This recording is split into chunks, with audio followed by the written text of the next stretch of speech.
আজকে আমি পাস্তা রান্না করব। পাস্তাটা আমি বসিয়ে দিয়েছি, সিদ্ধ হওয়ার পর আপনাদের সঙ্গে শেয়ার করছি। তো মোহনা এখন পাস্তাটা সিদ্ধ বসিয়ে দিয়েছে, তাই তো মোহনা? হ্যাঁ, মোহনা এখন আমাদের আজকে পাস্তা করে খাওয়াবে। আর কি কি রান্না করতে পারিস বল? আমি রান্না করতে পারি ভাত, এই সরে এদিকে সরে এসে বল। তারপরে আর কি কি করতে পারিস? তারপরে হলো ডাল, মাংস। আর ওর ভিডিও দেখ, ও মানে ও কি করছে সেটা ওর দেখছে সাইডে দাঁড়িয়ে দাঁড়িয়ে। আর কি কি বল? সবকিছু করতে পারি। বাবা সবকিছু করতে পারে, তাই তো? দেখ সিদ্ধটা কতটা হলো, দেখ সিদ্ধটা হ্যাঁ কতটা আছে?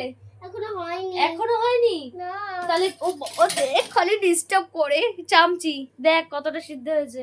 এখনো সিদ্ধ হয়নি, সবে বসালাম তো। সবে বসালি, তাই তো? সিদ্ধ- পাস্তা রান্না করতে গেলে কি কি দিতে হয়? পাস্তা রান্না করতে গেলে কি কি দিতে হয় বল?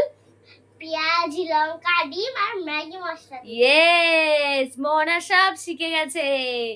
দেখিস সাবধানে করিস কিন্তু। হ্যাঁ, আমি তো সব জানি। ও সব জানে, মাংস রান্না করতে পারে। ঠিক আছে, তোমরা যদি কেউ খেতে চাও অবশ্যই কমেন্ট করে জানাবে। এই যে আমার কিছু ও মাংস রান্না করেছে মোহন আজকে, তাই তো? হ্যাঁ, ইয়েস, আর এখন রান্না করছে মোহনা পাস্তা। পাস্তা।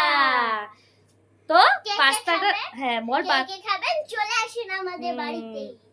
আজকের মতো টাটা। বাই বাই, দেখা হচ্ছে নেক্সট ভিডিওতে।